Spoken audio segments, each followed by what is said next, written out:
అందులో మనం స్త్రీ బుద్ధి ప్రళయాంతక అన్న మాటకు అర్థం ఏమిటో తెలుసా అండి? భార్యని సంప్రదించవద్దని కాదు, కరణేషు మంత్రి, భార్యని సంప్రదించి తీరాలి. ఆ మాటకు వస్తే ఆవిడిది ఇల్లు ఐశ్వర్యం, నువ్వు అందులో ఉంటున్నవాడి. నేను మొన్ననే మీకు చెప్పాను, స్త్రీ బుద్ధి ప్రళయాంతక అన్న మాట ఎప్పుడు అన్వయం అవుతుంది అంటే, భార్యకి వశుడై ఆవిడ అధర్మం చెప్పినా కూడా ఏదైనా రజోగుణ ప్రకోపంతో మా ఆవిడ చెప్పింది నేను కాదనలేదండి అని చేసిన వాడికి తప్పు. ఒక్కొక్కసారి తను పొరపాటుగా ఆలోచించవచ్చు, భార్య బాగా ఆలోచించి వద్దండి అలా చేయకండి అని చెప్తుంది, వినాలి. ఒక్కొక్కసారి భార్య పొరపాటు పడుతుంది, తప్పు, నువ్వు అలా అనకు, ఇది ధర్మం కదూ అందుకని ఇలా చేద్దాం, బాగుందండి మీరు చెప్పింది చెయ్యండి అంది, అప్పుడు అలా చెయ్యాలి. ఇద్దరూ కలిసి నిర్ణయించుకునే చెయ్యాలి తప్ప అసలు భార్యని సంప్రదించనేకూడదు, భార్యని సంప్రదించి చేసినవి ప్రళయం తెస్తాయి అని ఏ శాస్త్రంలోనూ చెప్పలేదు. అసలు భార్యని సంప్రదించకుండా ఏది ఉండకూడదనే పరమేశ్వరుడు చెప్తున్నాడు. ఆ మాటకు వస్తే భార్యకి చెప్పకుండా సభలో కూడా చెప్పకూడదు, ఇది పరమేశ్వరుడు చెప్పాడా? ఆవిడ అడుగుతుంది పరమశివుణ్ణి, అడిగితే పరమశివుడు భార్యకి చెప్తాడు, పార్వతీదేవికి పార్వత్యువాచ అని ఉంటుంది. శివుడు పార్వతికి చెప్తాడు, పార్వతికి చెప్పింది లోకానికి తెలుస్తుంది. కాబట్టి ప్రవచనం చేయడానికి వచ్చేటప్పుడు కూడా యథార్థంగా ప్రవచనం చేయడము అంటే ఆ రోజు చెప్పబోయే విషయాన్ని సంగ్రహంగానైనా, ఏమో అమృతాభరణం చెప్పడానికి వెళ్ళొస్తున్నాను ఇవ్వాలని చెప్పాలి, ఆవిడ రాకపోతే తనతోటి చెప్పి వెళ్ళాలి. అంతేగాని అసలు ఏమీ చెప్పకుండా ప్రవచనం చేసి వస్తాను అని వెళ్ళొచ్చేసి ఏమంటే ఏం చెప్పారంటే నీ మొహం ఇప్పటిదాకా చెప్పొచ్చాను ఇప్పుడు చెప్పడం కుదరదు అనకూడదు, ముందు ఆవిడికి చెప్పి వెళ్ళాలి. అలా మీరు చెప్తున్నారా, ఇవన్నీ మీరు అడగకూడదు. కాబట్టి అలా అని నన్ను అడగకూడదన్నానని సభలో ఉంది కదా అని మా ఆవిడ్ని అడగకూడదు. అవి మా ఇద్దరి మధ్య విషయాలు, దంపతుల మధ్యలో వేలు పెట్టకూడదు ఏమంటే. అందుకని కాబట్టి ఆయన పట్టుకెళ్ళి ఆ కొమ్మను అక్కడ పడేసి హిమవత్పర్వత శిఖరం మీద పెట్టుకుని ఆ గజకచ్చపాలని ఆహారంగా స్వీకరించాడు. స్వీకరించిన తరువాత మహానుభావుడు బయలుదేరి అదిగో ఆ అమృతాపహరణము కొరకు, ఆ అమృత భాండం కొరకని స్వర్గలోకం వైపుకి వెళ్ళాడు. ఆ స్వర్గలోకానికి వెళ్ళేసరికి దేవేంద్రుని యొక్క సభ జరుగుతోంది. ఆ దేవేంద్ర సభలో కొన్ని దుష్యగుణములు కనబడ్డాయి అన్నారు.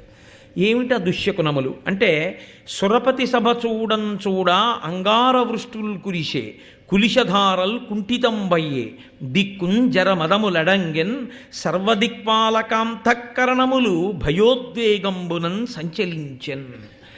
దేవేంద్రుడి సభలో అకస్మాత్తుగా నిప్పు రవ్వలు పడ్డాయి. దానితో పాటుగా వజ్రాయుధం యొక్క అంచులు మొక్కవోయ్యాయి. దిక్కులన్నీ కూడా కాంతి విహీనమైపోయాయి. అకస్మాత్తుగా దిక్పాలకుల యొక్క మనస్సుల్లో భయము ఉద్వేగము కలిగి వెంటనే దేవేంద్రుడు బృహస్పతి వంక చూశాడు. గురువుగారిని సంప్రదిస్తూ ఉంటాడు ఇంద్రుడు, లోకానికి ఒక పాఠం నేర్పడానికే చేస్తారు ఏది చేసినా. వెంటనే బృహస్పతి వంక చూసి ఇన్ని దుర్నిమిత్తములు కనపడుతున్నాయి, దుశ్శకునములు కనపడుతున్నాయి, ఎందువల్ల ఇలా కనపడుతున్నాయని అడిగాడు. అంటే బృహస్పతి అన్నారు, బ్రహ్మణ్యుడకు కశ్యప బ్రహ్మవరమున వినతకు పుట్టిన అనఘమూర్తి, వాలకిల్యుల దయ వరపక్షికులమున ఇంద్రుడై పరగిన యుద్ధతేజుడు, ఉదదిలోనున్న అత్యుగ్ర నిషాదుల ఆరంగమృంగిన ఘోరవీరుడు, ఇభకచ్చపముల రోహిణ శాఖతో ఎత్తికొని దివి పరచిన అనిలవేగి, వీగి తన తల్లి దాస్యంబు నీగబూని తడయ అమృతంబు కొనిపోవ గడగి వచ్చే, కామరూప సంపన్నుండు కామగమనుడు, అతడు నీకు అసాధ్యుండు శతమఖుండ.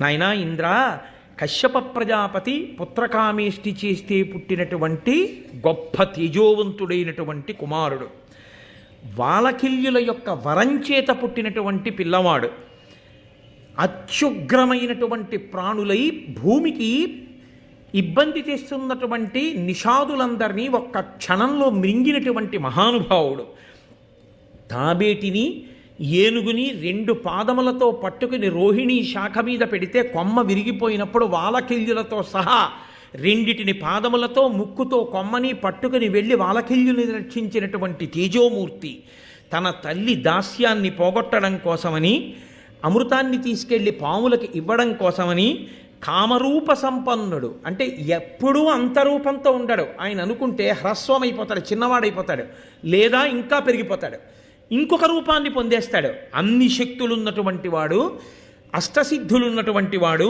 కామగమనుడు, కనపడకుండా వెళ్ళగలిగినటువంటి వాడు, అటువంటి గరుత్మంతుడు ఇదిగో దేవలోకానికి వస్తున్నాడు అమృత భాండం కోసం, ఆయనని నువ్వు గెలవలేవయ్యా ఇంద్రా అంటూ అతను వాలకిల్యుల యొక్క వరము చేత పుట్టినవాడు అన్నాడు. అనగానే ఇంద్రుడు అన్నాడు, వాలకిల్యుల వరం చేత ఎందుకు పుట్టవలసి వచ్చింది గరుత్మంతుడు అని అడిగాడు. అడిగితే ఇక్కడ చాలా చమత్కారమైనటువంటి విషయాన్ని, చాలా గంభీరమైనటువంటి విషయాన్ని ప్రస్తావన చేశారు వ్యాసభగవానుడు. నన్నయ్య గారు ఆంధ్రీకరించి మనను అనుగ్రహించారు. ఆ వాలకిల్యులు బ్రహ్మగారి యొక్క పుత్రులు కదండి వాళ్ళు. ఇంద్రుడు కశ్యప ప్రజాపతి యొక్క కుమారుడు. కశ్యప ప్రజాపతికి అదితి అన్న భార్య ఎందు పుట్టినవాడు ఇంద్రుడు. వాలకిల్యులు బ్రహ్మగారి యొక్క కుమారులు. వాలకిల్యులు ఇంద్రుడు కూడా కశ్యప ప్రజాపతి చేసేటటువంటి యజ్ఞానికి వెళ్ళారు. ఎప్పుడు చేశాడు యజ్ఞం? మీతో నేను మనవి చేశాను, వినతా కదురుమా పిల్లల్ని కోరుకున్నప్పుడు దైవానుగ్రహాన్ని కోరి పుత్రకామేష్టి చేశాడు. ఆ యజ్ఞం చేస్తున్నప్పుడు వీళ్ళందరూ వెళ్ళారు. యజ్ఞం చేసేటప్పుడు ఒక లక్షణం ఉంటుంది. కొడుకు తండ్రి పీటల మీద కూర్చుని ఉంటాడు, దీక్షితుడు అంటారు. యజ్ఞం చేసి యాగం చేసేటప్పుడే అసలు దీక్ష అన్నమాట. కాబట్టి ఆయన దీక్షితుడై కూర్చున్నాడు. దీక్షితుడై కూర్చున్నాడు అన్న మాటకు అర్థం ఏంటంటే పీటల మించి ప్రతిదానికి లేచిపోకూడదు. కూర్చుంటే అలాగే కూర్చోగలిగినటువంటి స్థితిని పొంది ఉండాలి. కాబట్టి యాగదీక్షితుడు అంటే ఏ కారణానికి లేవకూడదు. కడుపున పుట్టిన కొడుకులే చచ్చిపోనివ్వండి. సగరుడు యజ్ఞం చేస్తుంటే 60,000 మంది సగరులు చచ్చిపోయారని వార్త వచ్చింది. ఆయన లేవలేదు. లేవకూడదా నువ్వు, ఉపద్రవాలు వస్తాయి, అలాగే కూర్చో అన్నారు. మరి మైలు రాదా అండి అని మీరు నన్ను అడగచ్చు. చేతికి కంకణం ఉంటుంది. ఆ కంకణం ఉన్నప్పుడు ఇంక ఇబ్బంది ఉండదు. ఆ కంకణ విసర్జనం చేసేంత వరకు మైల కూడా, ఆ శౌచం కూడా అంటుకోదు. కాబట్టి మళ్ళీ ఆయన అంశుమంతుడిని పంపించాడు, ఎక్కడుందో యాగాశ్వం చూసి పట్టుకురారా అని. కాబట్టి యాగదీక్షితుడు అన్న మాటకు అర్థం ఏమిటంటే ఆయన పీటల మీద కూర్చుని ఉంటాడు. ఆయన పీటల మీద కూర్చుని ఉన్నప్పుడు కార్యం బాగా జరగడం అంటే అర్థం ఏమిటి? ఆయన యందు ప్రేమ ఉన్నవారు ఆ కార్యమునందు సహకరించాలి. అప్పుడు ప్రేమ ఉన్నది అని నిఖార్స్ గుర్తు. అందుకే అమ్మాయి పెళ్లి చేస్తున్నాడు అనుకోండి, ఆయన అందరూ వచ్చి ఏమంటారంటే మీకేం పర్వాలేదు, హాయిగా మీరు కన్యాదానం చేయండి, మేమందరం లేవు, మేమందరం చూసుకుంటా ఉంటారు. ఆ తండ్రి కన్యాదాత పీటల మీద కూర్చుని ఆ పిల్లతో గౌరీ తపస్సు చేయించి కన్యాదానం చేయించి ఇన్ని చేయిస్తుంటాడు. చేయించినప్పుడు ఈయన యందు ప్రేమ ఉన్నవారు మాత్రమే కార్యాన్నంతటినీ చక్కబెట్టవలసి ఉంటుంది. ఆయన పీటల మీద కూర్చుని పెళ్లి భోజనాలు చూసి వచ్చిన వాళ్ళకి ఆహ్వానము పలికి వెళ్ళే వాళ్ళకి వీడ్కోలు పలికి ఆయన ఎక్కడ చేస్తాడండి? ఎలా కుదురుతుంది? కుదరదు. కాబట్టి ఇప్పుడు ఎవరు చేయాల్సి ఉంటుంది? మరి ఆయన శుభలేఖలు పంచిపెట్టి ఆయన పీటల మీద కూర్చుంటే ఆయన అన్న మాట నిజమయ్యేటట్టు చెయ్యడం రెండింటి వలన చేస్తారు. దేని వలన? ప్రేమతో. అక్కడ ఒకవేళ జరగవలసిన మర్యాద జరగకపోయినా ప్రేమ ఉంది కాబట్టి సహించి ఊరుకుంటారు. 2, ఆయన అన్నమాట నిజమవ్వాలి. ఆయన శుభలేఖలు ఇచ్చి పిలుచుకున్నాడు. ఆయన పిలుచుకున్నాడు కాబట్టి ఆయన మర్యాద నిలబడ్డం అంటే ఆయన దేనికి వాళ్ళందరినీ పిలిచాడో అది అక్కడ జరిగేటట్టు చూడాలి. ఆయన అందరినీ భోజనం చేయండి అని పిలిచాడు. అందరికీ భోజనాలు ప్రేమతో ఆయన అంతేవాసులు పెట్టాలి. వెళ్ళి వాళ్ళందరూ వడ్డించాలి. ఎలా వడ్డించాలంటే ఆయనకి పేరు రావడం కోసం, ఆయన మర్యాద నిలబడడం కోసం. అంతేగాని వెళ్ళి కన్యాదానం చేసుకుంటున్నాడు ఏంటంటే చేయగలిగినంత సేపు చేస్తాం, ఏదో ఎన్ఎస్ఎస్ వాలంటీర్లో 1 గంట చేసి పోతాం, కానీ 7 లోపల తింటే తినండి, లేకపోతే పోండి మేము పోతున్నాం పీటల దగ్గర కన్యాదానం చూడడానికి అంటాడేంటి? అవసరమైతే ఆయన పెళ్లి చూడడం మానేస్తాడు. అక్కడే ఉండి ఆ పెళ్ళంతా భోజనాలన్నీ అయ్యే వరకు దేవుడా అని అక్కడ చేస్తాడు. ఎందుకు చేస్తున్నాడు ఆయన? అది ప్రేమకి గుర్తు. నేను నా కూతురు వివాహం చేసినప్పుడు చాలామంది పెళ్లి మంటపం దగ్గరికి రానేలేదు. మహానుభావులు పేర్లు నేను చెప్పక్కర్లేదు, నేను ఆజన్మాంతం వాళ్ళకి రుణపడిపోయి ఉంటాను. వాళ్ళు నా మర్యాదని కాపాడడం కోసం నేను పీటల మీద కూర్చుంటే, నేను గౌరీ తపస్సు చేస్తుంటే వాళ్ళు సర్వమై వాళ్ళు నిర్వహణ చేశారు. అది ప్రేమ అన్న మాటకు అర్థం తప్ప అప్పుడు ఏ ఆభిజాత్యముల చేత కాళ్ళలో కర్ర పెట్టకూడదు. ప్రేమ అన్న మాటకు అర్థం ఏమిటి? అంత గొప్ప పని జరుగుతోంది కాబట్టి నువ్వు సర్దుకోవడమే తప్ప ఎవరు ఏ కారణానికి అడ్డు పెట్టకూడదు. అది పవిత్రత. అందుకే పీటల మీద కూర్చున్న వాడికి మిగిలిన వాళ్ళు చేయవలసింది ఏమిటంటే సహాయం ఒక్కటే తప్ప అప్పుడు ఏ విధమైనటువంటి ఆభిజాత్యములకు పోరు. ఈ ధర్మ సూక్ష్మం చూడండి. బ్రహ్మపుత్రులు వాలకిల్యులు మహానుభావులు, వాళ్ళు అపారమైనటువంటి తేజోవిరాజితులు, ఆజన్మ బ్రహ్మచారులు, ఊర్ధ్వరేతస్కులు, మహాతపస్సులు అయినా కూడా అంగుష్టమాత్ర శరీరం ఉన్నవారు. అయినా కశ్యప ప్రజాపతి యజ్ఞం చేస్తున్నాడు, మనం చేసే సాయం మనం చెయ్యాలి. అందుకని వాళ్ళు కాసిన పువ్వులు కోసి, దర్భలు కోసి, మోదుగ పుల్లలు కోసి అవి అగ్నిహోత్రంలో వేస్తారు. ఈ పుల్లల కట్టలు ఇంతున్నవాడు ఎన్ని పుల్లల కట్ట ఎత్తుకోగలడండి? ఇంతంత పుల్లలు 3 పుల్లలో 4 పుల్లలో మూట కట్టి ఇంత చిన్న తలకాయ మీద ఎట్టుకుని ఇంత చిట్టి చేతులతో పట్టుకుని అంటూ వస్తున్నాడు. ఆయన తపస్సు చేసుకునేవాడు, ఆయన పాపం ఏం మూట ఎత్తుకుంటాడు? అయినా ఎత్తుకున్నాడు. ఆయన కర్మకి ఎత్తుకున్నాడా? ధర్మానికి ఎత్తుకున్నాడు. నువ్వేం చేయగలవు కాదు, ఎంత చేస్తున్నావు అన్నదే ప్రధానం. పీటల మీద కూర్చున్నవాడికి అది ప్రేమకి నిదర్శనం. అప్పుడు ఎంచినవాడు ప్రేమ ఉన్నవాడనడానికి ఆస్కారం ఉండదు శాస్త్రంలో.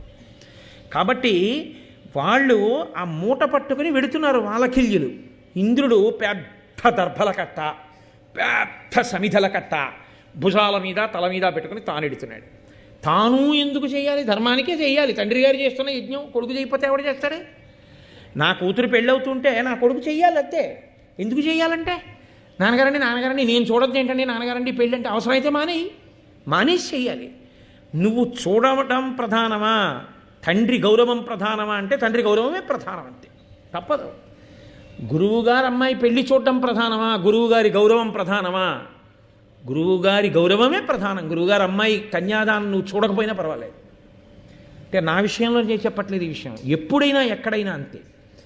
అది గురువుగారే అయి ఉండక్కర్లేదు. పీటల మీద కూర్చున్నవాడు ప్రశాంతంగా కార్యం చెయ్యడానికి దక్షత అవసరమైతే వెళ్ళిన వాళ్ళు నడుం కట్టి చెయ్యాలంతే. అదే పెళ్లికి వెళ్ళడం అంటే. తప్పించి మాకెందుకండి, మేమెందుకు వెళ్తామంటే అనకూడదు. అసలు ధర్మం తెలియని వాడు పెళ్ళికి వచ్చాడని గుర్తు. కాబట్టి వాళ్ళు పట్టుకెడుతున్నారు, ఇంద్రుడు పట్టుకెడుతున్నాడు. ఇప్పుడు ఇంద్రుడు ఏం చేయాలి? అయ్యా, ఇంతటి తపస్సులు ఎంత ధర్మానికి కట్టుబడ్డారు. తెలిసి ఉండడం కాదు, మేం తెచ్చింది ఏం సరిపోతుందండి అగ్నిహోత్రంలోకి వాళ్ళు అక్కడ కూర్చోవచ్చు. కాదు, ఒక చిన్న ముదుగు పల్లే కావచ్చు, ఇంత దర్భ కావచ్చు, మా వంతు సాయం మాది అని పట్టుకొస్తున్నారని చూసి మురిసిపోవాలి. మురిసిపోలేదు. కుసంస్కారములు ఎక్కడుంటాయో మీరు ఆలోచించండి.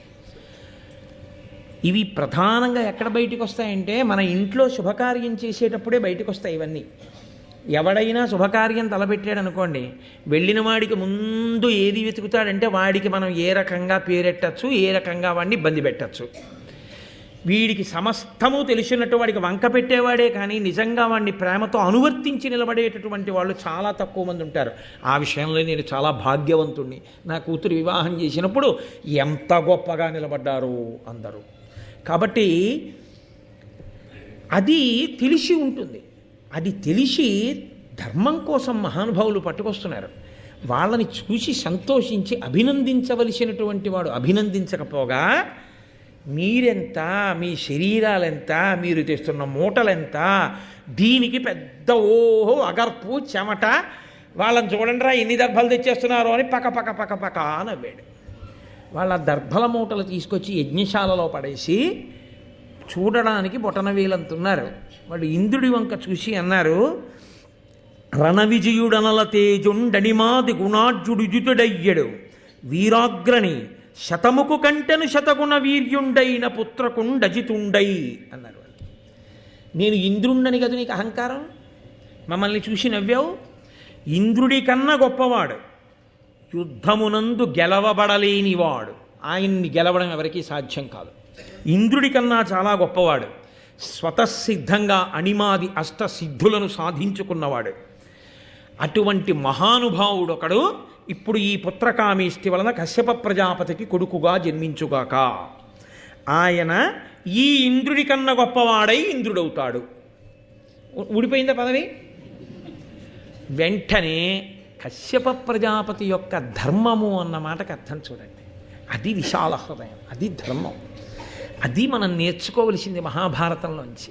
ఆయన అన్నాడు వెంటనే, ఉండు ఇతండు పద్మజునియోగమునం త్రిజగంబులందు ఇంద్రుడై భూతరాశి తన దౌర్బల శక్తి కడంగి కాచుచున్ రెండవ ఇంద్రుడైన విపరీతమగున్ భువన ప్రవృత్తి మీ రెండు విధంబు శయ్యుటిది యుక్తమే బ్రహ్మ నియుక్తి ఉండగన్. ఈ ఇంద్రుడు తన భుజబల శక్తితో లోకాలలో ఉండే ప్రాణులన్నింటినీ కాపాడుతున్నాడు. ఇతను ఇంద్రుడు అని పరమేష్ఠి మహానుభావుడు చతుర్ముఖ బ్రహ్మగారు నిర్ణయం చేశారు. ఒక రూల్ని పాటించడంలో, పెద్దలు చేసిన నిర్ణయాన్ని ఔదల దాల్చడంలో ఎంత గౌరవంతో ఔదల దాల్చాలో చూడండి. అది పెద్దలు చేసిన నిర్ణయం కాబట్టి అందులో మా బుద్ధితో సంబంధం ఏముందండి? వారు నిర్ణయం చేశారు కాబట్టి అది శతధా అంగీకరించవలసిందే, కాబట్టి మేము అనువర్తిస్తాం. చతుర్ముఖ బ్రహ్మగారు ఆయన్ని ఇంద్రుడిగా పెట్టాడు.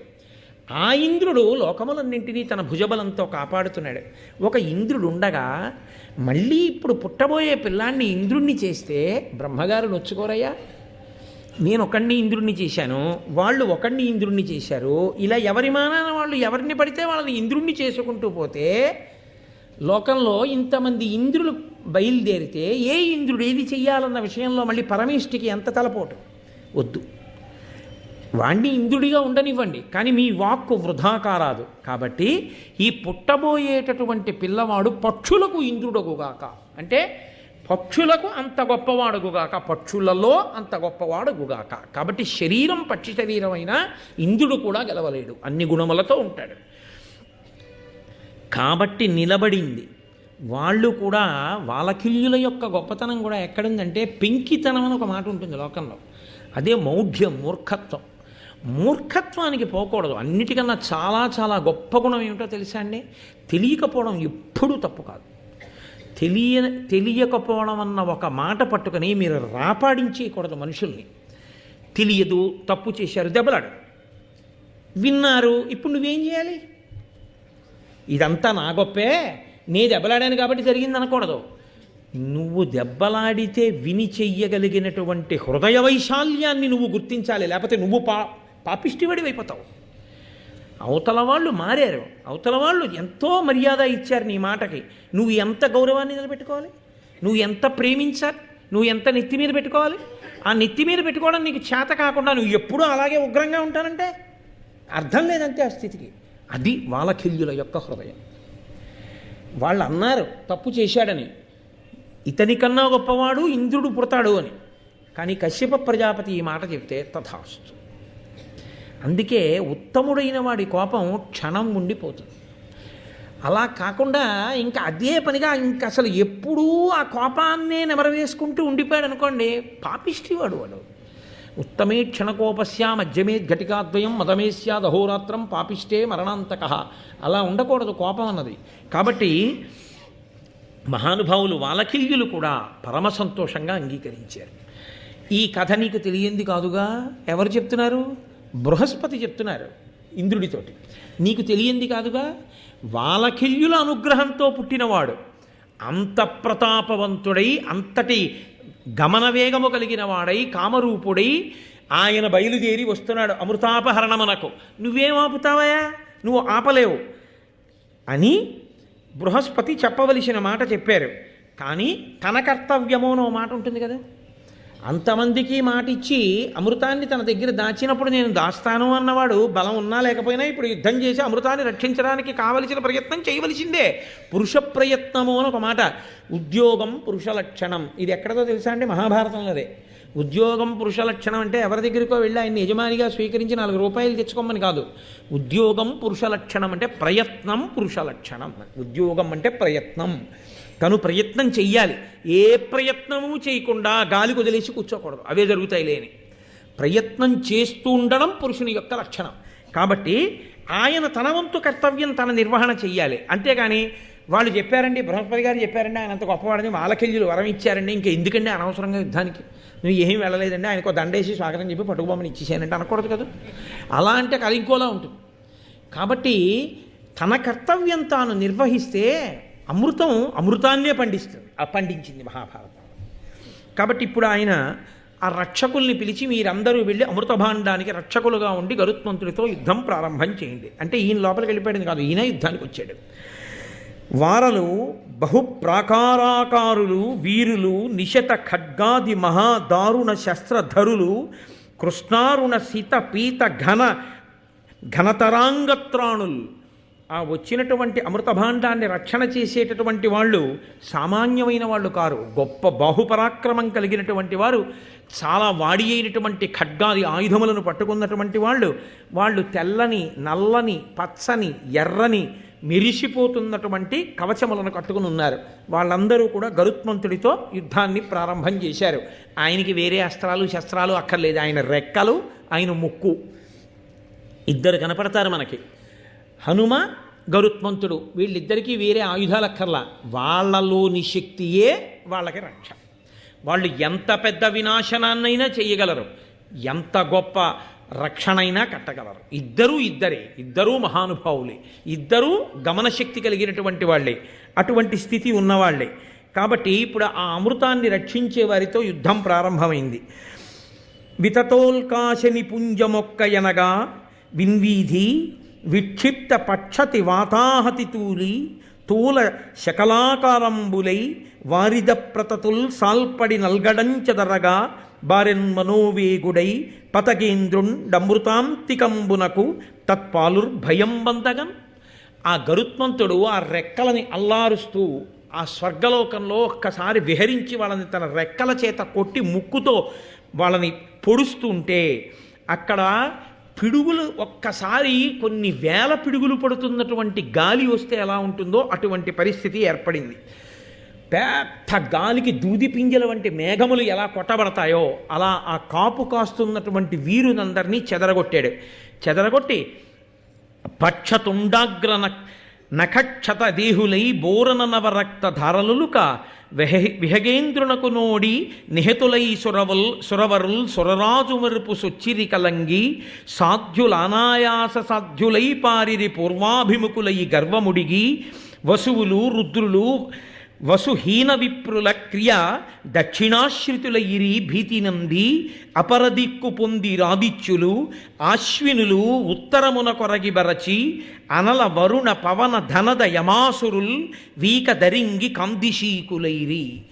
ఆ గరుత్మంతుని యొక్క రెక్కల చేత కొట్టబడి ఆయన ఆ ముక్కు చివరి భాగం చేత పొడవబడినటువంటి వారై శరీరం నుంచి రక్తధారలు కారుతుండగా దేవతలందరూ కూడా ఇంద్రుడి చాటుకు వెళ్ళి దాక్కున్నారు.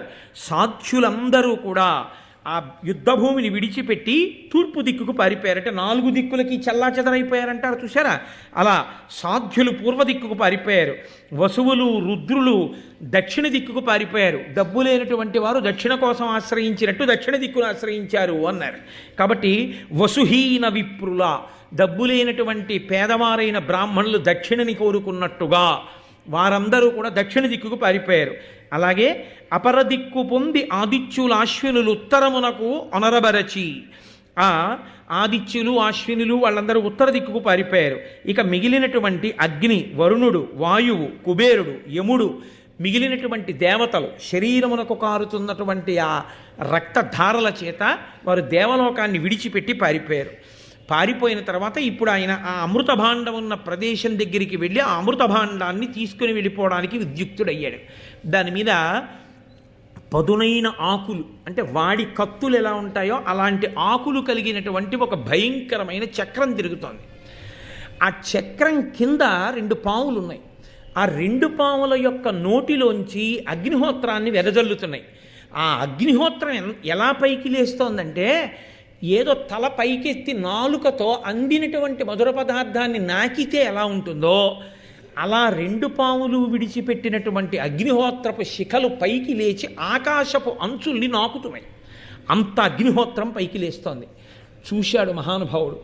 ఒక్కసారి భూమండలం మీదకి వచ్చి సమస్త నదులలో ఉన్న జలాన్ని కూడా తన పుడిసిట పట్టి అకస్మాత్తుగా మళ్ళీ దేవలోకం మీదకి వెళ్ళి ఆ చక్రం తిరుగుతున్నప్పుడు దాని లోపల నుంచి వస్తున్న అగ్నిహోత్రం మీద ఇన్ని నదుల నీళ్లు పోసేట.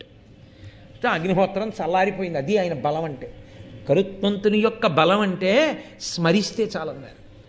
అందుకే దాన్ని స్మరించి దాన్ని వింటే చాలు, అంత గొప్ప రక్షణ కలుగుతుంది అని.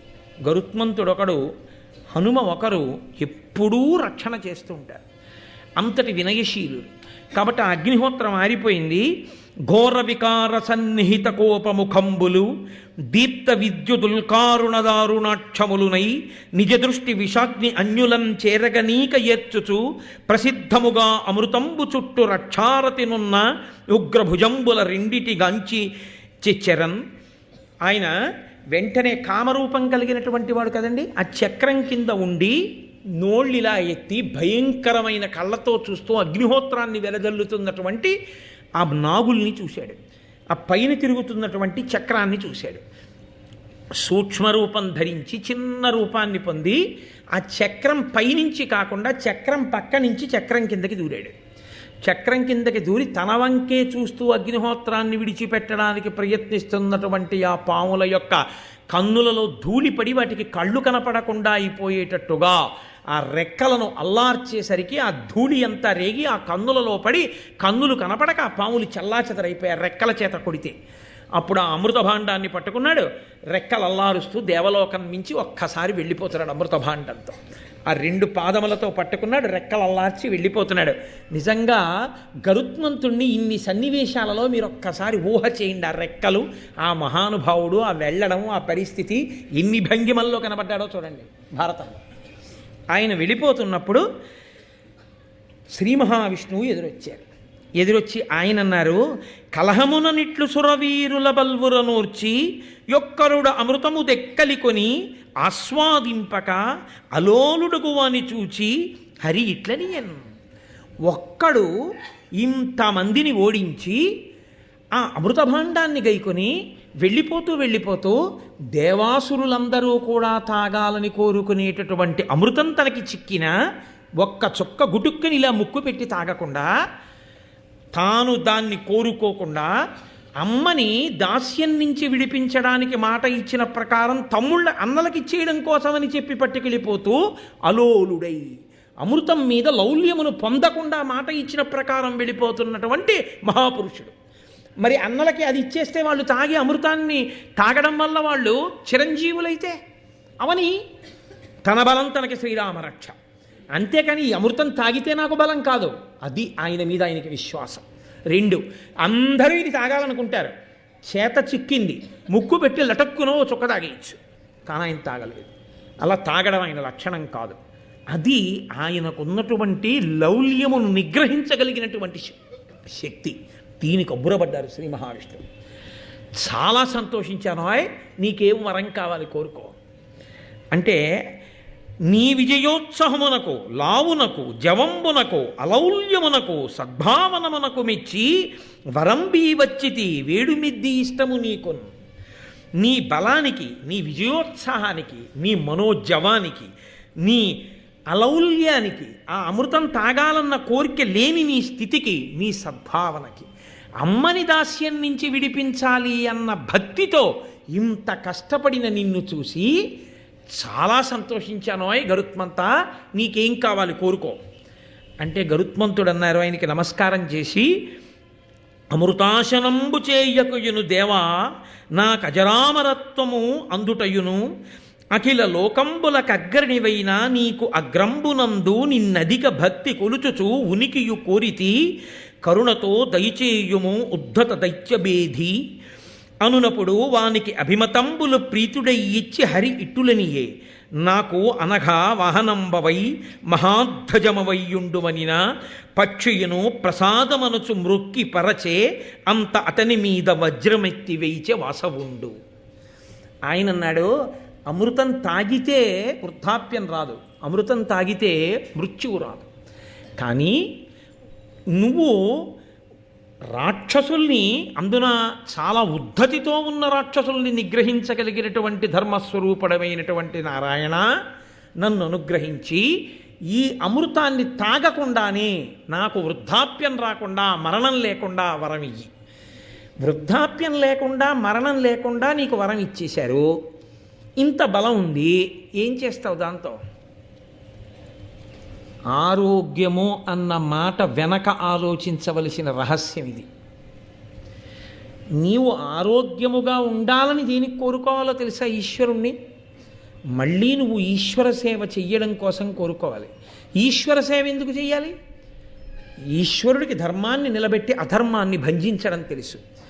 ఈశ్వరుడి సేవ చేస్తే నీకు ధర్మం అబ్బుతుంది. నువ్వు ధార్మికంగా నిలబడితే నువ్వు దేశానికి పనికొచ్చేవాడివి అవుతావు. కాబట్టి నాకు కేవలము జరామరణము లేకుండా ఉండడం మాత్రమే నేను కోరుకోవట్లేదు. మహానుభావ, రాక్షస విధ్వంసం చేస్తుంటావు, నీ ముందు నేను నిలబడాలి. అప్పుడు ఏమవుతుంది? ఈ ఆరోగ్యం, ఈ బలం, ఈ జవం నువ్వు చేసే రాక్షస సంహారంలో పనికొస్తే ఈ ఉండిపోయినటువంటి బలానికి ఒక సార్థకత. ఏమీ లేకుండా ఉత్తినే బలం ఉండి అలా కూర్చుంటే ఏమిటి ప్రయోజనం? లేకపోతే ఆ బలంతో వెళ్ళి రాక్షసులకి సహాయం చేస్తే ఏమిటి ప్రయోజనం? కాబట్టి నాకు జరామరణములు లేని వరంతో పాటుగా నీ సన్నిధిని నిలబడగలిగినటువంటి అదృష్టాన్ని కృప చెయ్యి అని అడిగాడు. ఇది మనం నేర్చుకోవలసినటువంటి విషయం. ఎంత గొప్ప రహస్యాన్ని దాచారో చూడండి. దేనికి తినాలి అంటే ఆరోగ్యంగా ఉండడానికి. దేనికి ఆరోగ్యంగా ఉండాలి అని అడిగారు అనుకోండి, ఆ ఆరోగ్యంగా ఉండి 10 మందికి పనికి రావడానికి, ఈశ్వరుణ్ణి సేవించడానికి పనికి రావాలి ఆ బలం. తప్ప కేవలం బలంగా ఉండడానికి పనికొస్తే అంతకన్నా అన్యాయమైన విషయం ఇంకోట్లేదు లోకంలో. లేదా క్షయమైపోతుంది, ఉండిపోదు, పెరిగిపోతుంది ఏదో ఒకనాడు. అప్పుడు నీకు ఆరోగ్యం ఉన్నప్పుడు, బలం ఉన్నప్పుడు నువ్వు చేసుకున్నది మిగలదు. కాబట్టి ఇది ఎవరికి వారు పరిశీలనం చేసుకోవలసిన విషయంగా ఆవిష్కరింపబడిన ఆంతర రహస్యం. ఇప్పుడు శ్రీ మహావిష్ణువు అన్నారు, నువ్వు ఎన్నడూ నా సన్నిధిని నా ముందుంటావని కదా అడిగావు, కాబట్టి నీవు నాకు వాహనం అవుతావు. నేను నీ మీదే కూర్చుని వెడుతూ ఉంటాను. 2, నువ్వు నాకు ధ్వజమవుతావు. నా ధ్వజముగా, నా వాహనముగా, 2గా ఉండి నన్ను సేవించగలిగినటువంటి భాగ్యాన్ని నీకు ఇస్తున్నాను. వెంటనే మహానుభావుడు ఎంతో సంతోషించి నమస్కరించాడు. ఎప్పుడైనా సంతోషించి ఆనందించవలసిందంటూ జీవితంలో దొరికితే ఈశ్వరుడి ముంగిట నిలబడగలగడం, ఈశ్వరుణ్ణి సేవించడం, ఈశ్వరుడికి ఏదైనా సేవ చేశాను అని చెప్పుకోగలగడం, 10 మందికి పనికొచ్చేటట్టు బతకగలగడం. ఇవి చేసిన నాడు నీ ఆరోగ్యం, నీ బలం, నీ తెలివి, నీ మాట, ధన్యత, ఇందులో ఏదైనా నీ స్వార్థానికే నువ్వు వాడుకున్న నాడు అందులో నువ్వు సంతోషించడానికి ఏం లేదు. నిన్ను ఆదర్శంగా తీసుకోవడానికి అంతకన్నా లేదు. నీ కడుపు కోసం, నీ స్వార్థం కోసం నువ్వు వీటిని వాడుకున్నావు కాదు. వీటిని త్యాగమయుడవై సమాజానికి అందించు. నువ్వు అందరికీ ఆదర్శ పురుషుడవై నిలబడిపోతావు. ఆదర్శ పురుషుడిగా నిలబడి ఎలా బతకాలో గరుత్మంతుడు ఈశ్వరుడి ముందు నిలబడి మనకి చూపిస్తూ ఉంటాడు. గరుత్మంత దర్శనం చేస్తే కానీ లోపలికి వెళ్ళంగా దర్శనానికి, ఆయన్ని చూడగానే మనకి ఆయనలా నిలబడాలన్న కోరికే లోపల పొటమరిస్తే ఆనాడు జన్మధన్యం. తప్ప కేవలం గరుత్మంతుడికి నమస్కారం చేసి వెళ్ళడానికి గరుత్మంతుడికి నమస్కారం చేయడం అభ్యున్నతి హేతువు అని నేను అనుకోవట్లేదు. బహుశः గరుత్మంతుడు ఆ బుద్ధి తర్వాతి కాలంలో కల్పిస్తాడేమో, కల్పించి రక్షిస్తాడని చెప్పవలసి ఉంటుంది తప్ప ఏ ప్రయోజనం ఉండదు ఆ నమస్కారానికని సిద్ధాంతీకరించకూడదు. కాబట్టి ఇప్పుడు ఆ గరుత్మంతుడు కోరుకున్నటువంటి వరాన్ని ఇచ్చారు. కానీ ఇంద్రుడు మాత్రం తన కర్తవ్య నిర్వహణ తాను చేయాలి కదండి. అందుకని తనని అక్కడ ఉన్న రక్షకులు ఓడిపోయారు, అమృత భాండాన్ని తీసుకుపోతున్నాడు. అందుకని వజ్రాయుధాన్ని ప్రయోగించాడు. ఇప్పుడు ఆ వజ్రాయుధపు అంచులు మెరిసిపోతూ అది గరుత్మంతుడికి దగ్గరగా వెళ్ళింది. గరుత్మంతుడు ఒక నవ్వు నవ్వి అన్నాడు, నువ్వు వచ్చావు మంచిదే, పాపం ఇంద్రుడు విడిచిపెట్టాడు, నీ బలం ఇతరుల మీద చూపించు. నా దగ్గరికి వచ్చి నన్ను కొడితే నీకేం వస్తుంది? నువ్వేమీ చెయ్యలేవు. కానీ నువ్వు ఏమీ చెయ్యలేకపోయావనుకో నీకు కాదు అవమానం. ఎవరికి అవమానమో తెలుసా? నిన్ను దేంతో తయారు చేశారు? దధీచి మహర్షి యొక్క ఎముకలతో తయారు చేశారు. దధీచి మహర్షి యొక్క ఎముకలు దేంతో తయారు చేయబడ్డాయి? బ్రహ్మజ్ఞానాన్ని అంతటినీ ఆయన ఎముకలలో దాచుకున్నాడు. అంత గొప్ప స్థితి పొందిన ఎముకలు కాబట్టి ఆ ఎముకలతో వజ్రాయుధాన్ని తయారు చేశారు. ఇప్పుడు వచ్చిన వజ్రాయుధం ఏమీ చెయ్యలేకపోతే ఈ అవమానం ఎవరికి వెడుతుంది? దధీచి మహర్షి యొక్క ఎముకకి వెడుతుంది.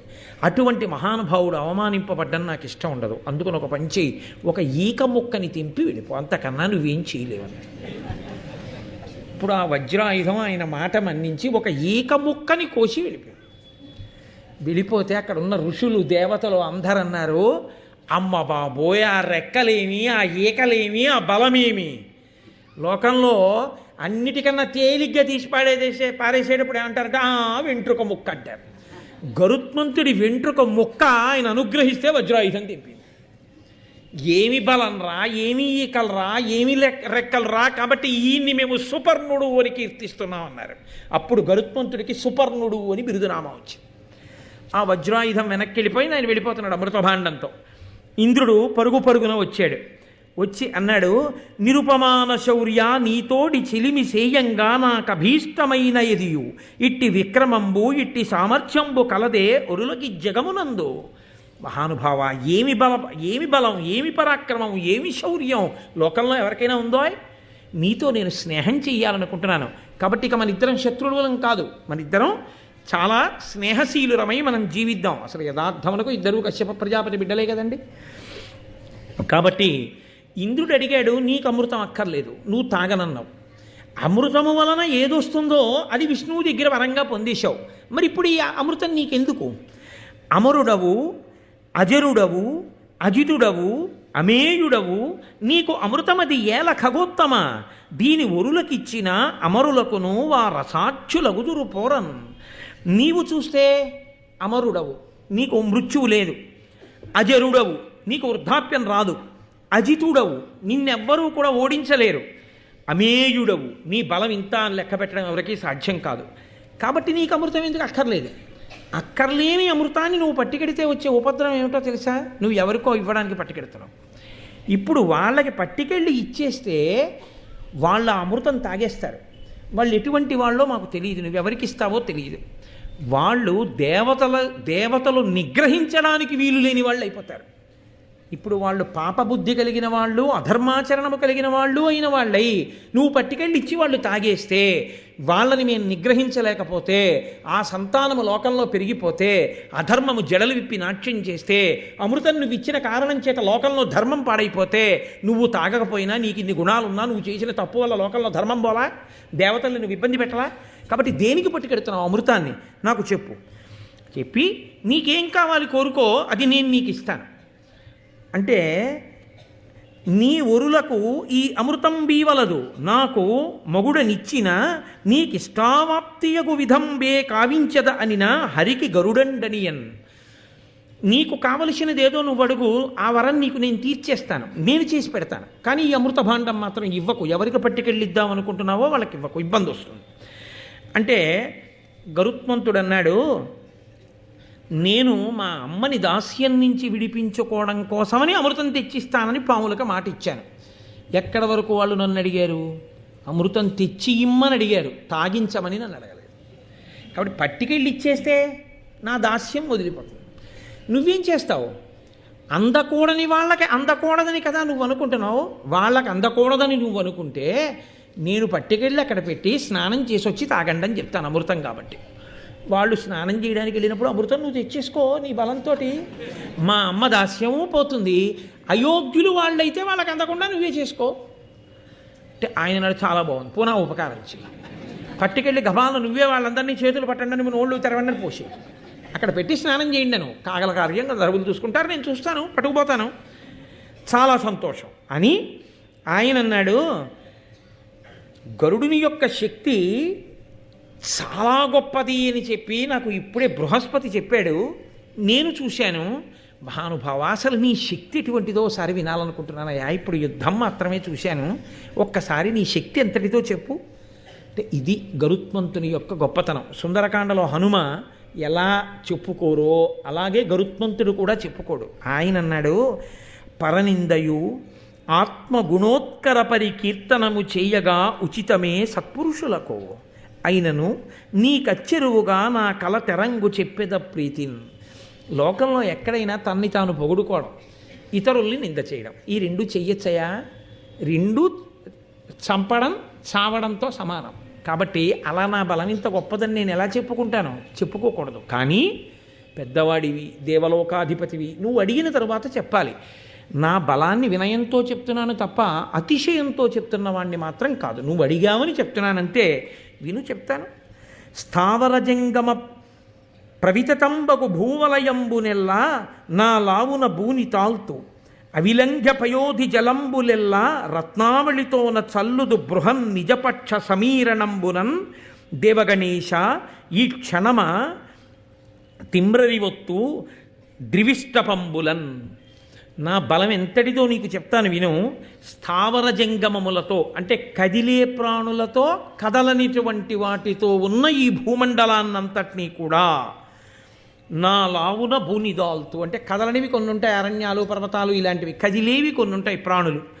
కదిలే వాటితో కదలని వాటితో కలిపి ఈ భూమినంతటినీ ఎత్తేసి నా రెక్కల మీద పెట్టుకుని తిప్పేస్తాను. కాదు, ఈ సముద్రాలలో సముద్ర గర్భంలో రత్నాలు ఉంటాయి. నేను సముద్రాల దగ్గరికి వెళ్ళి రెక్కలిలా అల్లారిస్తే ఆ నీళ్లు రత్నాలతో సహా భూమి మీదకి ఎగిరి పడిపోతాయి, చల్లాచెదరైపోతాయి. ఇంకేం ఉండదు అక్కడ అడుగుని చూడ్డానికి. కనీసం నీళ్లు చిమ్ముకుపోయిన తర్వాత అడుగున రత్నాలు కూడా కనబడవు, రత్నాలు కూడా ఎగిరి పడిపోతాయి. కాదు, 3 లోకములను క్షణంలో తిరిగి వచ్చేస్తాను. అది నా బలం, అంతకన్నా ఏం చెప్పమంటావు, బాగుండదులే అన్నాడు. ఇంద్రుడు తెల్లబోయి చాలా సంతోషించి, మహానుభావ, నేను కూడా నీకో వరం ఇవ్వాలనుకుంటున్నాను. ఇంత గొప్పవాడివి, నేను మీతో మనవి చేశాను కదా, దేవతలకు అది లక్షణం, వాళ్ళు ప్రసన్నులై కనబడితే వరం ఇవ్వకుండా ఉంటారు. కాబట్టి నీకు నేను వరం ఇవ్వాలనుకుంటున్నాను, కోరుకో. మీరు జాగ్రత్తగా ఆలోచించండి, గరుత్మంతుడికి వరం ఇవ్వగలిగిన వాడా దేవేంద్రుడు ఇప్పుడు అసలు? కానీ వరం పుచ్చుకోకుండా వెళ్ళిపోవచ్చా గరుత్మంతుడు ఇప్పుడు? దేవతలు కనబడిన తర్వాత అడిగి తీరాలి, అయితే వాళ్ళు ఒప్పుకోరు, అది వాళ్ళ ధర్మం. వాళ్ళ ధర్మాన్ని నేను పాడు చేసి వెళ్ళిపోయాడు అనుకోండి, అసహ్యంగా ఉంటుంది. కాబట్టి అడగాలి. అడగడానికి ఇంద్రుడు అనుగ్రహిస్తే తప్ప తాను పొందలేనిది ఏముంది ఆయనకి? శ్రీమన్నారాయణుడికే వాహనమైన వాడు, ధ్వజమైన వాడు, అమృతం తాగకుండానే జరామరణములు లేనివాడు, సహజముగా ఇంత బలమున్నవాడు, ఇటువంటి వాడికి ఇంద్రుడేమి ఇవ్వాలి కనుక. కానీ వినయం ఉన్నవాడు అడగగలిగినది అడిగాడు గరుత్మంతుడు. అది ఆయన వినయం అంటే. ఇక్కడ నిజంగా చాలా చాలా గొప్ప విషయం ఇది. చదువుతున్నప్పుడు ఎంత సంతోషం కలుగుతుందో, ఎంత ఆనందం కలుగుతుందో నిజంగా. నేను ఒకనకొకప్పుడు ఒక విషయం చూశాను. ఇన్స్పెక్షన్స్కి వస్తుంటారు ఆఫీసర్స్. ఇన్స్పెక్షన్స్కి వస్తే వాళ్ళు ఏం చేస్తారంటే, ఆ ఆఫీస్కి అంతటికీ కూడా అధికారి ఏదో అందరికన్నా ఓ మంచి కుర్చీలో కూర్చుంటాడు కదండి, కాస్త అటు ఇటు తిరిగే కుర్చీలోనన్నా కూర్చుంటాడు. ఎదురుగుండా ఉన్నవాళ్ళు అలా తిరగడానికి వీలు లేని కుర్చీలో కూర్చుంటారు, అది మంచిదే కూడా. వాళ్ళు కూడా అలా తిరిగే కుర్చీలో కూర్చుంటారో సరదాగా ఉందని అటు ఇటు తిరిగేటనుకోండి, చెప్పేది మర్చిపోతాడు. ఆయనకు కోపం వస్తుంది. ఆయనకి తిరిగే కుర్చీ అవసరం, మనకి తిరగకుండా కూర్చునే కుర్చీ అవసరం పనిచేసేవాడికి. కాబట్టి ఈ వచ్చిన ఆయన కన్నా పెద్ద అధికారి. ఆయన వచ్చాడు, వస్తే ఈయన లేచి కూర్చోండి అన్నాడు. ఆయన అన్నాడు, తప్పు, ఇక్కడ పరిపాలన కొరకు ఈ కార్యాలయం, ఈ కార్యాలయానికి అధికారివి నువ్వే. ఆ కుర్చీలో నువ్వే కూర్చోవాలి, నువ్వు లేచిపోయి నేను కూర్చోకూడదు, నువ్వే కూర్చోవాలి. నీ ఎదురుగుండా కూర్చున్నా నా అధికారం ఏమిటో తెలుసా? ఆ కుర్చీలో కూర్చుని ఏం చేస్తున్నావని నేను అడగాలి తప్ప నిన్ను ఆ కుర్చీలోంచి ఇంకో కుర్చీలో కూర్చోబెట్టి నేను ఆ కుర్చీలో కూర్చుని ఇంతకన్నా పెద్దవాడిని ఆ కుర్చీలో కూర్చుని ఈ కుర్చీలో కూర్చుని నువ్వేం చేస్తున్నావు అని అడగడానికి ఈ కుర్చీలో కూర్చునే అధికారం నాకే ఉంది. నేను కూర్చోకూడదు, ఇంతకన్నా పెద్ద కుర్చీలో కూర్చున్నాడు, మళ్ళీ కుర్చీ ఏంటి? ఇందులో కాదు నేను కూర్చోవలసి, ముందు నా ధర్మం పాటిస్తే నీ ధర్మాన్ని నేను అడుగుతా, నువ్వే కూర్చో, నేను ఎదురుగుండా కూర్చొని అడుగుతా అన్నాడు ఆయన. నేను చాలా సంతోషం పొందాను. అబ్బా, ఇన్నాళ్ళకు ఒక ధార్మికుడైన అధికారిని చూశాను రా. ఆనాటి నుంచి ఈనాటి వరకు మళ్ళీ కుర్చీలో అలా కూర్చొని వాడిని నేను చూడాలి. కాబట్టి ఉంటారు మహాత్ములు, అంత మర్యాద పాటించగలిగిన వాళ్ళు ఉంటారు. కాబట్టి చూడండి, ఆయన అన్నాడు ఇంద్రుడు, నాకు అభిమతమనరించి నీకిష్టము చెప్పుకొనుమనిన దుర్మదులై మాకిట్లహితము చేసిన ఆ కద్రువ పుత్రుల అశనమయ్యడు నాకు. నువ్వు వరం అడగమన్నావు కాబట్టి నేను అడుగుతున్నాను. మా అమ్మనంత బాధ పెట్టారు, అయ్యో మన పెద్ద తల్లి అని ఆలోచించలేదు, మన పిన్నమ్మ అని ఆలోచించలేదు. కాదు పాపం మా అమ్మ అంత ఊడిగం చేస్తుంటే ప్రేమతో ఎప్పుడు వద్దులే అమ్మా, ఎందుకు ఆ దాస్యం, అక్కర్లేదని విడుదల చేయలేదు. నేను పుట్టిన తర్వాత నాతో కూడా దాస్యం చేయించుకున్నారు. నేనే వెళ్ళి బాధపడుతూ అడిగితే, పోన్లే ఇన్నాళ్ళు చేశారు కదా తమ్ముడు, దీనికి నువ్వేదో తీసుకొస్తే దాస్యం విడుదల పొందాలా, అక్కర్లేదు, హాయిగా ఇవాళ నుంచి నువ్వు ఎప్పుడూ మాకు తమ్ముడివే, సంతోషంగా ఉండు అని అనలేదు. కారణం లేకుండా ఎప్పుడూ వైరం పెట్టుకుని మా మీద ఎప్పుడూ మా బలాన్ని వాళ్ళ ఉన్నతికే ఉపయోగించుకోవాలని కోరుకున్నారు. అది నాకు కడుపులో నిప్పు కడికగా ఉండిపోయింది. పోరు నష్టం పొందు లాభం అని నేను మీకు చెప్పే కదండి, అది ఉండిపోయింది నాకు మనసులో. కాబట్టి ఇప్పుడు నిన్ను వరం అడుగుతున్నాను, ఈ లోకాలలో ఎక్కడ ఉన్న పాములైనా నాకు ఆహారం అయిపోవాలి, కాబట్టి నాకు ఆ వరం అని ఆయన అన్నాడు. నేను ఆ పాముల్ని ఆహారంగా చేసుకోవడానికి నిజానికి నువ్వు వరం ఇవ్వక్కర్లేదు, నేనే తినేయగలను. అయినా నిన్ను ఎందుకు అడుగుతున్నానో తెలుసా? ఇందాక అన్నానే, ఎదురు కుర్చీలో కూర్చుని ఆ కుర్చీలో కూర్చున్నవాడిని అడిగినట్టు. భవదభిరక్షములకు నీ భువనంబులయందు సర్పములు త్రిమ్మరుటన్ దివిజాధిప నీ కెరిగింపవలసే, నీ ఆజ్ఞ నాకు పడయగవలసెన్. ఈ భువనములన్నింటి మీద నీకు ఆధిపత్యం ఉంది, ఇంద్రుడివి కాబట్టి. పాములు అక్కడ తిరుగుతుంటాయి, నేను వెళ్ళి తింటాను. అప్పుడు అవి నిన్ను ప్రార్థిస్తే నువ్వు వచ్చి నా పరిపాలనలో ఉన్నవి అవి నన్ను ప్రార్థించే, నువ్వు అలా తినేయచ్చా అనో మాట అనొచ్చు. నీ పరిపాలనలో ఉన్నదాన్ని నేను తినేసే ముందు నీ అనుమతి అడిగితే గౌరవంగా ఉంటుంది. అందుకు అడిగేవరం. నిజంగా నేను తినేసి నువ్వు అడిగినా నిన్ను నేను చావగొట్టేయగలను, కానీ అలా చెయ్యను. ఆ మాట నా నోటి వెంట రాకూడదు. ఎక్కడి మర్యాద అక్కడే. కాబట్టి వరం రూపంలో నీ అనుమతి పుచ్చుకుంటే నువ్వు జోక్యం చేసుకో.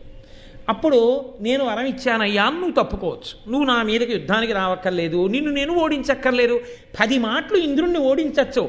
కానీ నాకన్నా ముందు పుట్టినవాడివి, దేవలోకాధిపతివి, నిన్ను అస్తమానం అగౌరవం చేసి నాకేం గౌరవమయ్యా? పెద్ద స్థానంలో ఉన్నవాడిని గౌరవించాలి, కానీ ఆయన్ని అగౌరవపరచడం నాకు గౌరవమా? కాబట్టి వద్దు. కాబట్టి అనుమతి నిన్నెందుకు అడిగానో తెలుసా? భవిష్యత్తులో 10 మాటలు నేను నీ జోలికి వచ్చానన్న అపనింద నాకు ఉండకూడదు. అనుమతి అడిగి తినేశాననుకో కూడా ఉండదు. బలం లేక కాదయ్యోయ్, అంతర్లేను. నిజంగా వినయానికి పెద్ద మనసులు ఎంత పొంగిపోతాయండి, పెద్ద హృదయాలు ఎంత ఆనందపడిపోతాయి. కాబట్టి ఇంద్రుడు అన్నాడు, చాలా సంతోషం, తప్పకుండా తినేసేయి పావుల్ని, నీకు ఆహారంగా ఇచ్చేస్తున్నాను. ఇప్పుడు ఆయన అమృత భాండాన్ని తీసుకొచ్చి అక్కడ ఒక పెద్ద దర్భలతో చేయబడినటువంటి ఒక వేది, ఒక చిన్న పరుపు లాంటిది ఒకటి ఉంది అక్కడ. అన్ని దర్భలతోటే తయారు చేయబడి ఉంది, ఒక చాప లాంటిది. దాని మీద ఆ అమృత భాండాన్ని పెట్టాడు. పావులన్నీ గబగబా సంతోషంగా వచ్చేసి తాగేస్తాం అన్నాయి. అంటే ఆయన అన్నాడు, అనిమిషనాథ సుగుప్తమైన అమృతము తెచ్చి మీకు నిశ్చితి, అస్మజ్జననీ దాస్యము వాసెను దినకర పవనాగ్ని తుహిన దీప్తుల కరిగాన్. ఇది చిన్నతనంలో అమ్మ చెప్పిన మాట పిల్లల మనసులో నాటుకుపోతుందనడానికి గుర్తు ఇదే. అమ్మ వెళ్ళేటప్పుడు ఏం చెప్పింది? నిన్ను చంద్రుడు రక్షిస్తాడు, నీ శరీరాన్నంతటినీ సూర్యుడు రక్షిస్తాడు, అగ్ని రక్షిస్తాడు, వాయువు రక్షిస్తాడంది. అమ్మ అన్న మాటే నన్ను రక్షించింది. అమ్మ అంది కాబట్టి వాళ్ళందరూ రక్షించడం అంటే వాళ్ళు నా చేతిలో ఓడిపోయినట్టు వెళ్ళిపోయారు అడ్డు రాకుండా. అది మా అమ్మ మాటకి గుర్తు. మా అమ్మ ఏ మాట అందో మా అమ్మ మాటే సాక్ష్యం. కాబట్టి వాళ్ళు నన్ను రక్షించారు కాబట్టి వాళ్ళు ఎప్పుడూ రక్షకులుగా నిలబడతారు.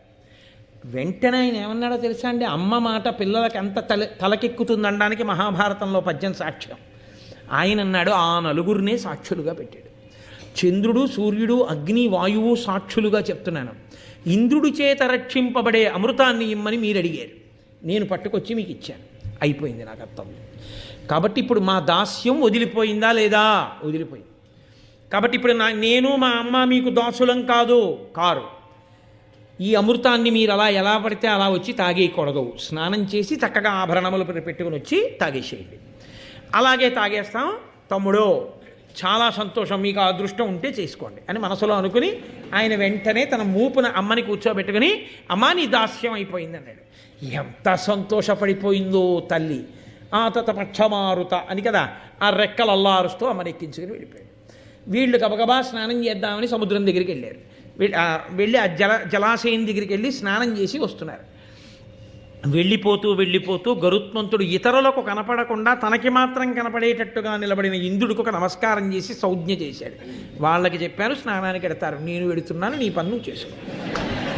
వాళ్ళు స్నానానికి వెళ్ళారు. ఇంద్రుడు వచ్చి అమృత భాండాన్ని పట్టుకుని మళ్ళీ దేవలోకానికి పట్టుకెళ్ళిపోయి రక్షణలో పెట్టేశాడు. ఈయనంటే తేగలిగాడు, వాళ్ళు తెచ్చుకోగలరా? వాళ్ళు తెచ్చుకోలేరు. అక్కర్లేని పేరాశలకు పోవడం అంటే అదే. ఇప్పుడు వాళ్ళు స్నానం చేసి వచ్చేటప్పటికి అమృతభాండం అక్కడ లేదు. అమృతభాండం అక్కడ లేదు కాబట్టి కనీసం అమృతభాండాన్ని పెట్టిన ఈ దర్భలు నాకేద్దామన్నారు. ఆకులో పెట్టిన ప్రసాదం అంతా అయిపోయింది అనుకోండి, ఏమీ లేకపోతే అది చాలా గొప్ప ప్రసాదం అండి అన్నారు అనుకోండి, ఆకు తినేస్తాడు. ఎందుకంటే ప్రసాదం పెట్టిన ఆకు అది పవిత్రమే కాబట్టి ఆకు పడేయడం ఎందుకండి అని చెప్పి ఆకు తినేస్తాడు. పూర్వం ఎవరు అన్నది నేను చెప్తే బాగుండదు, సోత్కర్ష కింద ఉంటుంది. పరిశేచనం చేసి నైవేద్యం చేశాం కదా అని భోజనం చేసే ముందు ఆకులు కూడా లవంగ మొగ్గలతో కుట్టుకుని లేత తమలపాకుల విస్తట్లో భోజనం చేసి, ఏది ఇది ఈశ్వర నివేదనం చేయబడినటువంటి పాత్రతో సహా విడిచిపెట్టకూడదని చిట్ట చివర తమలపాకులు లవంగ మొగ్గలతో కుట్టినటువంటి ఆ విస్తట్ని కూడా ఇలా మడత పెట్టేసి నోట్లో వేసుకుని వెళ్ళిపోయాడు ఒక మహానుభావుడు. అలా వాళ్ళు ఇది అమృతం పెట్టిన దర్భలు కదా అని నాకారు. నాకితే దర్భల యొక్క అంచులు చాలా సూదిగా పదునుగా ఉంటాయి. ఆ నాలుకలన్నీ చీరుకుపోయి 2 నాలుకలయ్యి. అయితే పావులన్నిటికీ ద్విజిహ్వులు అని పేరు వచ్చింది. 2 నాలుకలు పావులో ఉండడానికి కారణం అప్పటి నుంచి వచ్చింది. సంతానం కూడా అలాగే పుట్టుకొచ్చింది. కాబట్టి అలా పావులకి దక్కింది ఏమిటి అంటే 2 నాలుకలు అయిపోయాయి. గరుత్మంతుడికి దక్కింది ఏమిటి అంటే శ్రీ మహావిష్ణువుకి ధ్వజమై, శ్రీ మహావిష్ణువుకి వాహనమై, అమృతం తాగకుండా జరామరణములు లేనివాడై, మహానుభావుడై, లోకములకు ఎన్నో ధర్మములను నేర్పినవాడై, తల్లి దాస్యమును విడిపించినవాడై, ప్రయోజకుడై, తల్లిదండ్రుల యొక్క ఆనందమునకు కారకుడై, దేవతల చేత కీర్తింపబడినవాడై, స్మరించినంత మాత్రం చేత, కథ విన్నంత మాత్రం చేత ఆయన అనుగ్రహంతో మనందరినీ కూడా రక్షించేటటువంటి స్వభావము కలిగిన మహాపురుషుడయ్యాడు. అందుకే ఎక్కడ గరుత్మంతుడి కథ చెప్తారో అక్కడ శ్రీ మహావిష్ణువు దేవతలు కూడా ప్రీతి చెందుతారట. ఇంతటి మహాపురుషుడి గురించి చెప్పుకున్నారు అని. కాబట్టి అటువంటి గరుత్మంతుని యొక్క కథ ఎక్కడ చెప్పబడుతోందో భరతాంతర్గతంగా ఎక్కడ కూర్చుని వింటున్నారో ఈ సౌపర్ణాఖ్యానము భాసురముగా వినిన పుణ్యపరులకు అధిక శ్రీ సంపదులకు దురిత నిరాసంబగు బాయు ఉరగర క్షోభ భయముల్. ఎవరైతే ఈ గరుత్మంతుని యొక్క కథని వింటున్నారో వాళ్ళందరికీ కూడా అధికమైనటువంటి శ్రీ సంపద అంటే ఐశ్వర్యము కలుగుతుంది. ఐశ్వర్యముతో పాటుగా 10 మందికి పనికొచ్చేటట్టుగా జీవించగలిగినటువంటి స్థితి, ఇతరుల యొక్క కష్టమును తమ యొక్క శక్తి చేత తొలగతోయగలిగినటువంటి మంచి బుద్ధి, ఎవరు వచ్చి నిలబడితే అమ్మయ్య ఈయనున్నాడు చాలని 10 మంది సంతోషిస్తారో అలా ప్రయోజకుడు కాగలిగినటువంటి వ్యవస్థ, ఈ సౌపర్ణాఖ్యానమును ఎవరు వింటున్నారో, ఎవరు చదువుతున్నారో అటువంటి వాళ్ళందరికీ కూడా కలుగుతుంది అని మహానుభావుడు ఋషితుల్యుడైనటువంటి నన్నయ్య గారు తన నోటితో అని ఈ కథ విన్న వాళ్ళకి అంతేకాదు, ఈ కథని పరమభక్తితో విని చేతులు జోడించి నమస్కరించినటువంటి వారందరికీ పాపములన్నీ కూడా దగ్ధమైపోతాయి. దగ్ధమై వాళ్ళు అమృతమును తాగిన వారితో సమానమవుతారు. వారికి ఈశ్వరభక్తి కలుగుతుంది అని మనకి ఫలశ్రుతిని చెప్పారు. అంత చక్కటి అమృతాపహరణ ఉపాఖ్యానాన్ని మీ అందరూ కూడా ఆఖ్యానాన్ని విన్నారు. దీని తరువాత రేపటి రోజున ఇవన్నీ ఎందుకు బయలుదేరాయి? జనమేజయ సర్పయాగం గురించి చెప్పవలసి వస్తే ఇన్ని విషయాలు చెప్పవలసిన అవసరం వచ్చింది. ఎందుకు పడ్డాయా పావులు? అసలు పావులు సర్పయాగంలో ఎందుకు పడిపోవలసి వచ్చింది అంటే ఇగో ఈ కథ అంతా చెప్పుకొస్తున్నాడు సౌతి. కాబట్టి రేపటి రోజున ఒక అత్యద్భుతమైనటువంటి వృత్తాంతం, ఎవరి పేరు తలుచుకుంటే పాము పడగ దింపేస్తుందో అటువంటి మహాపురుషుడి గురించి మాట్లాడతారు. అటువంటి పద్యాలు, అటువంటి వైభవం రేపటి రోజున ఆ ఆఖ్యానాన్ని మనం ప్రవచనం చేసి వినేటటువంటి భాగ్యాన్ని ఈశ్వరుడు మనకు కల్పించుగాక. మంగళాశాసనపరై మదాచార్య పురోగమై సర్వైశ్చ పూర్వైరాచార్యై తత్కృతాయాస్తు మంగళం. మంగళం కోసలేంద్రాయ మహనీయ గుణాత్మనే చక్రవర్తి తనూజాయ సర్వభౌమాయ మంగళం. ఉమాకాంతాయ కాంతాయ కామితార్థప్రదాయినే శ్రీగిరీశాయ దేవాయ మలినాథాయ మంగళం. కరచరణకృతం వా కర్మవాక్కాయజం వా శ్రవణనైనజం వా మానసం వాపరాధం విహితమవిహితం వా సర్వమేత్తక్షమస్వా శివ శివ కరుణాబ్ధే శ్రీ మహాదేవ శంభో. సర్వం శ్రీ ఉమామహేశ్వర పరబ్రహ్మార్పణమస్తు.